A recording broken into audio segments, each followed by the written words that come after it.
تفریع الازکیاء فی احوال الانبیاء میں ہے، اللہ پاک نے حسن کو 1000 حصوں میں تقسیم کیا، ایک حصہ تمام عالم کو دیا اور باقی حضرت یوسف کو عطا فرما دیا۔ حضرت یوسف علیہ السلام کے حسن کا یہ عالم تھا کہ جب آپ گفتگو فرماتے تو دانتوں سے نور چمکتا تھا،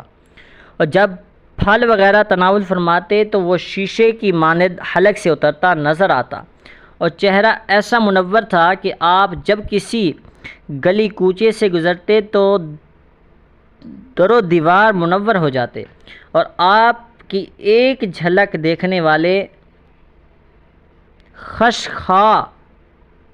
کر گر پڑتے۔ تفسیر المعانی صفحہ 205 پر حسن یوسف کا ذکر ہے۔ مصطفیٰ جان رحمت فرماتے ہیں، میں نے معراج کی رات حضرت یوسف کو آسمان میں دیکھا، 14ویں کے چاند کی طرح تھے۔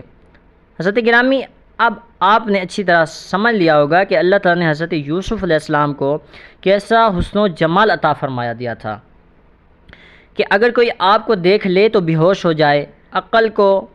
کھو بیٹھے، آپ کے حسن کی تابانی سے تاریک در و دیوار روشن ہو جائیں۔ یہی وجہ ہے کہ جب حضرت زلیخا نے آپ کے حسن و جمال کو دیکھا تو آپ کے جلووں میں کھو کر رہ گئیں اور دل و جان سے آپ پر فدا ہو گئیں، جس کی وجہ سے مصر کی عورتوں نے زلیخا کو طعنہ دینا شروع کیا۔ چنانچہ اس کی پوری تفصیل قرآن عظیم سورہ یوسف میں موجود ہے۔ رب تعالیٰ نے ارشاد فرمایا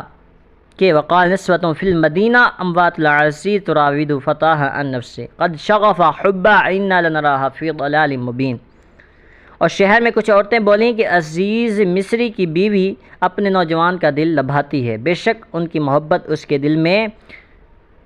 پیر گئی ہے، ہم تو اسے سری اور خود رافتہ پاتے ہیں۔ فلما سمعت بمکرہن وارسلت الیہن وعاد لہن، تو جب زلیخا نے ان کا چرچا سنا تو ان عورتوں کو بلا بھیجا اور ان کے لیے مسندیں تیار کیں اور ان میں سے ہر ایک کو چھری دے دی۔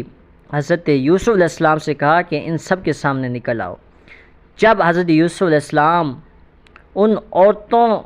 نے دیکھا یوسف علیہ السلام کو تو اس کی بڑائی کی مدح خواہ ہو گئیں اور انہوں نے اپنے ہاتھ کاٹ لیے، اور بے ساختہ تمام عورتیں پکار اٹھیں کاش کہ یوسف علیہ السلام کا نظارہ پہلے کر لیتی تو حضرت زلیخا پر لعنتاں نہ کرتیں۔ آیت ربانی سے حسن یوسف کا پتہ چل گیا کہ آپ ایسے حسن و جمال کے پیکر تھے کہ مصر کی عورتیں آپ کے چہرے کو دیکھ کر اپنی انگلیاں کاٹ ڈالیں اور کٹنے کا احساس نہ ہوا، مگر